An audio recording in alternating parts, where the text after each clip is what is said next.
Hello. What is up? What is happening? What is going on? I just want to reiterate on the photos because I know last time when I did them, they didn't come out too well. You had to see it afterwards. But I'm going to start with that to begin with. This is the model Johanny that I shot in my uncle's Chevelle, and like I said, it's a really good photo. As you can tell, like, you know, the coloration and the windshield in the back. But when you step up to a larger scale, you know, you get out of the 5x7s and such. I'm going to just try to stick on the same purpose. And of course, oh, there we go. As you gradually get a little bit bigger, you know, you can tell so much more detail. So actually, as you know, it's bringing it in. You're kind of taking away where I don't know why I cut out the steering wheel on this one, but sometimes printers do crazy things. And like I said, if you look on this one, it could have been the settings on the printer too. You know, sometimes, you know, you're in a hurry, and I kind of wanted to be a little in a hurry to kind of show you guys and gals and ghouls and crazies, you know, a little bit of, you know, difference. Oh, you know what? This is a good example here.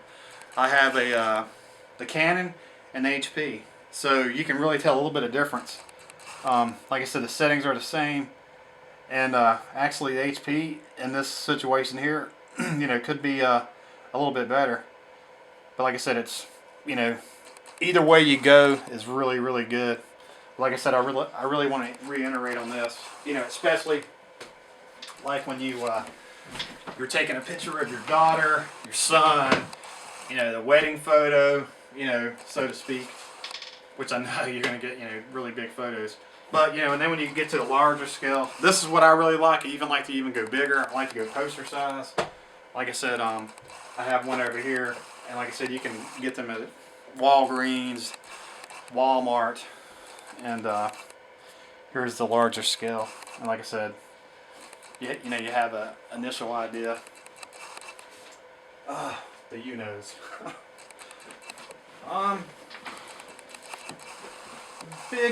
Some of the biggest peeves I have with cameras, you know, what kind to buy. You know, all it really depends on what you want to spend. Like I said, this is a 3.2 megapixel camera. This is probably one of the first ones we had when I went on a cruise. And it does have a manual setting, and you know, you do have a memory card. The ones that you really want to stick away from, and like I said, I don't remember on this one. Oh yeah, this is a great example. Batteries.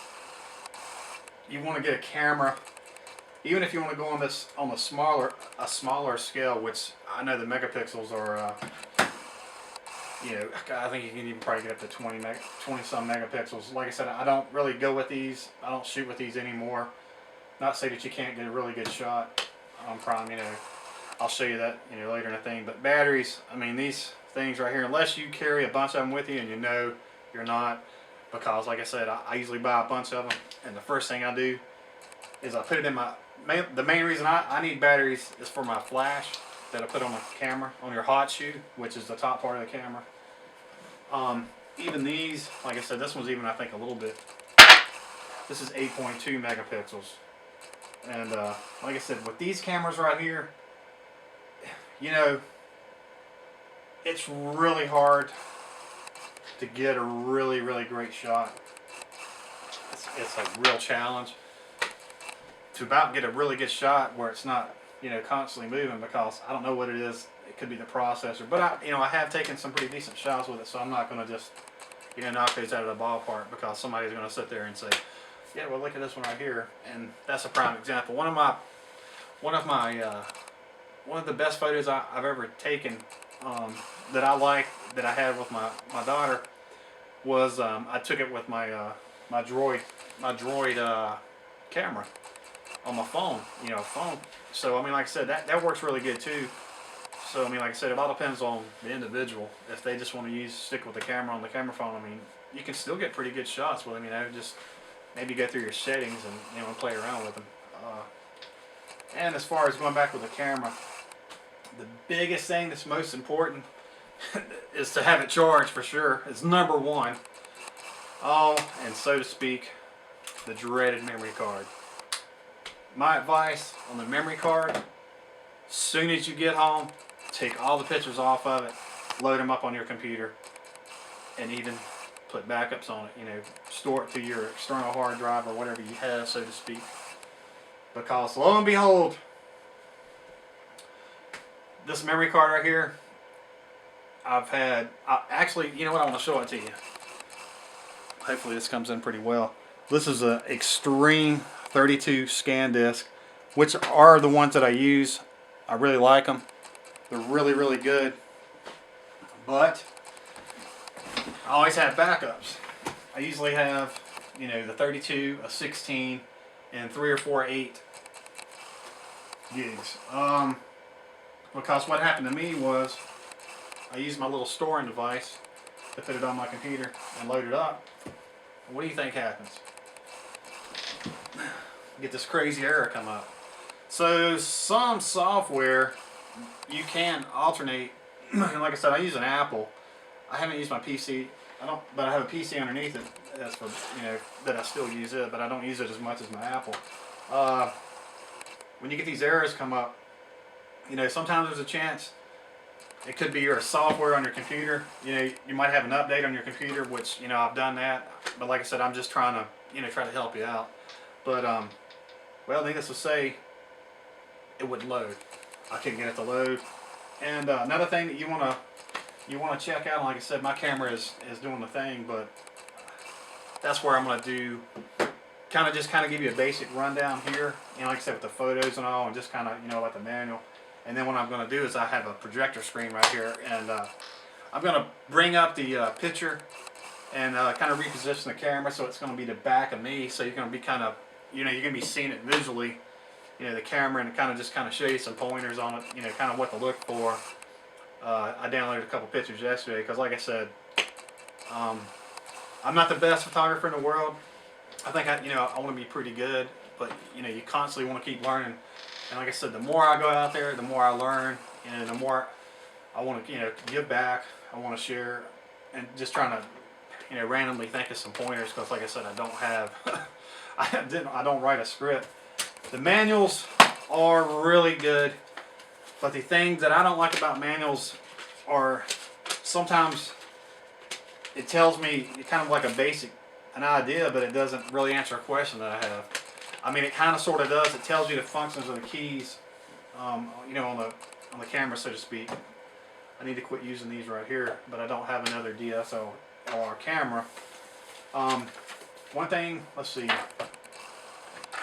like the remotes. Another thing about the remotes, they're really handy when you use a tripod. Once you get, I'd say, maybe 15, 20 feet away, that sensor is, you know, it's pretty weak. It's not going to reach it. You're going to have to be, you know, 10, 12 feet, you might be okay. But then again, like I said, it could be the battery itself. Also, the other thing that I recommend, and I've had this happen to me, is, you know, any retail store you have, unless you do end up getting it off Amazon or eBay, is go ahead when you get out in the parking lot, check that bad boy. That's what I did. I went to Best Buy. I was wanting to get a remote, so I bought the remote. I got outside, I had my camera right there. I usually have, you know, I have it with me always. So when I took the back off, you know, I checked it out because it had like a little piece of slip of plastic.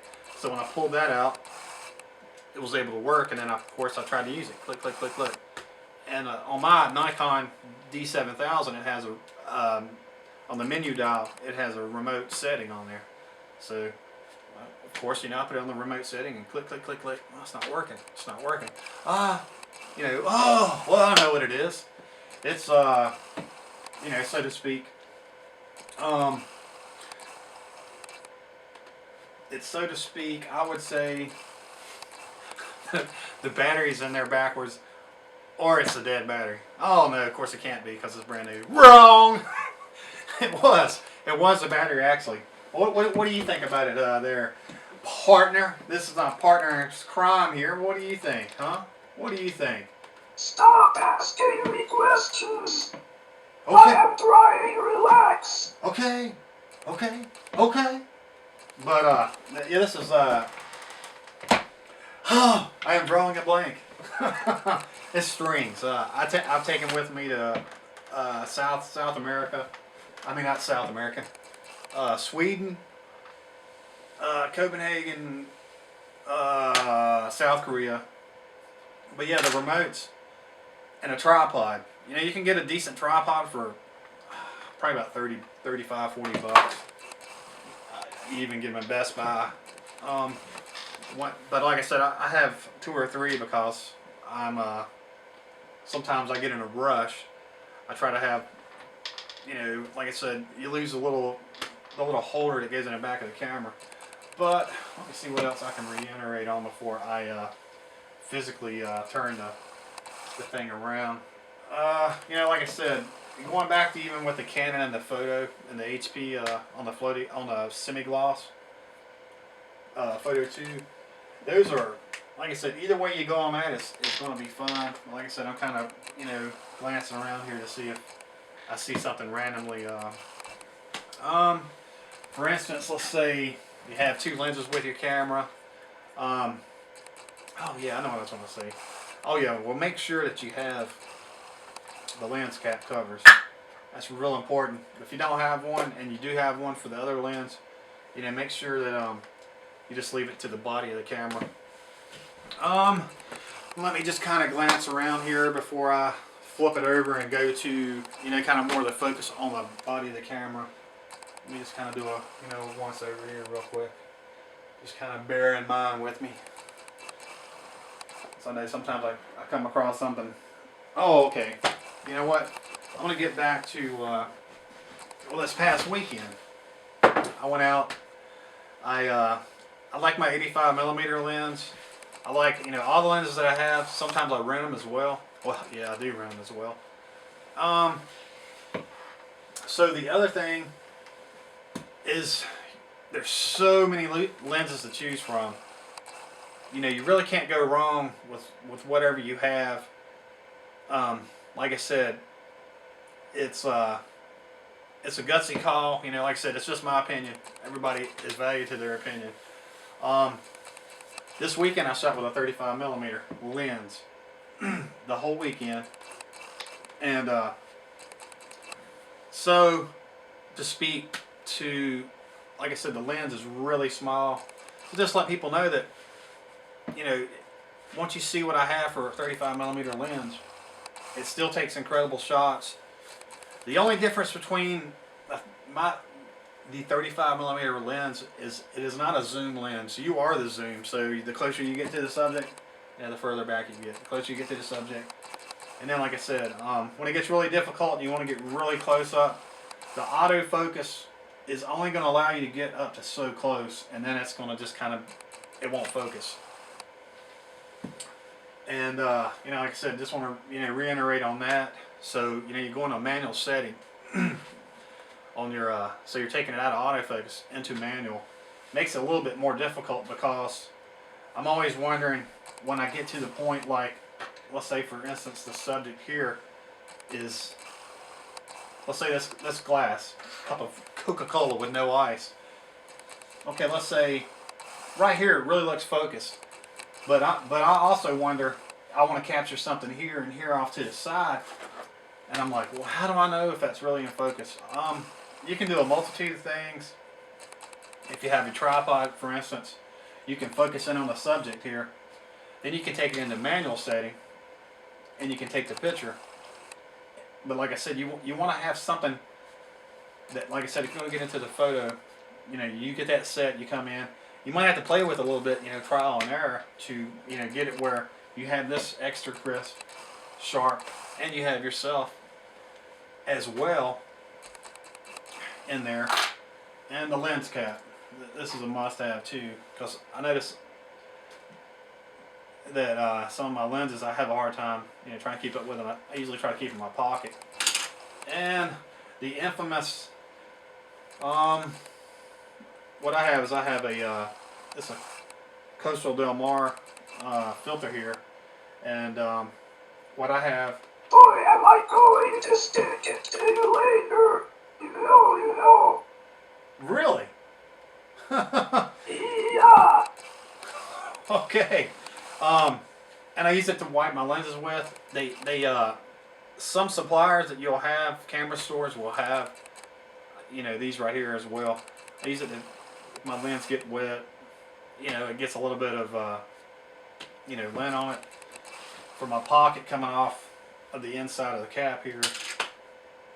And like I said, you got the manual here. I kind of went over that. Like I said, I know when I cut it off, there's going to be a whole multitude of things. I even recommend, even the mag light. It's pretty handy. Sometimes where you go, it all depends on you, as well. It's handy to have because you don't never know what kind of, if you're out shooting at night, or so to speak. The other thing I wanted to kind of reiterate on as well, which is really a when we go to museums, it's really tough and challenging because of the way they set the lights up. So, for instance, you have this light right here. I'm going to use this as a prime example because it's like it. And I have one of my favorite characters, Assassin's Creed. You want to take the picture, and the light source is just right here. And you notice, like I said, everybody's different, but like I said, it's a good thing, a good practice, is when you shoot right in this area right here, you'll get a flare up. You'll get a, and you're like, well, man, how can I do that? Well, sometimes by the way the light is, I notice most of it's up high. You'll see it in the ceiling. Sometimes it's down below. It really all depends on the museum how it's set up. And it's really difficult sometimes. So just don't think that, it's something you're doing with a camera, with the auto setting on there. And like I said, I don't shoot in auto, I shoot in manual. But let's say in this general area right here, you're getting this flare up and you're like, man, what can I do? Well, there's a lot of things that you can try. Maybe even going down to your knees and trying to get it and still get the image that you want to get instilled on it. Or, like I said, you can move over to your left, over to your right. And even if, when you're moving over and you just kind of work the camera, but like I said, it really all depends on you. And I know it's challenging in museums, history museums, to want to, bring that home. You've got your kids with you, your husband, your girlfriend or boyfriend. Is, to really, when you take some shots, kind of check behind it and see what you got. To make sure that, it's in focus. And it's hard because, like I said, some of these, for instance, this is really hard. Because, this is probably not even an inch and a half screen. And you're looking at it, man, that looks great. And you take a couple more pictures, pat, pat, pat, pat. And then you get home and you start unloading and you're like, man, this is horrible. And like I said, it's happened to me a ton of times. The other thing that you really want to be careful with, and I do this all the time, is your menu dial. Let's say, you're not feeling really good and you want to shoot an auto, and that's what you choose to shoot in. You're comfortable with it. You don't really want to learn the camera. Well, that's fine. I mean, I can understand that. I mean, to each his own. But the other thing you want to be careful of is when you're walking with your camera and you have it on your body, so to speak. You've thrown it over your shoulder. It's going to happen. It's going to happen a lot. It's going to happen more than you ever imagine. When it comes across your body, okay, not an auto no more. Maybe you got a scene mode on there. Let's say the scene mode that you're on has a multitude of dials, and the setting that you're on is for low light. And you're not paying attention. You're caught up in a moment. You're with your loved ones, your kids. You got a pressure situation. You're trying to, you're thinking about, okay, we're gonna go out and eat. You're gonna do that. Man, take the time and look at that dial. Because like I said, I do it all the time, but I make the mistake as well. And I'll look down and I'm, man, the dial was turned on me. And it does it all the time. It will continually do it. It's something I always got to check. Also, when you have your lenses, they'll have, you'll have manual, switch, and you'll have an auto. Some of the camera lenses also have a vibration reduction, so that helps it, for the person taking the pictures, so that you don't have movement in there. And I believe on the vibration mode, when you put it on the tripod,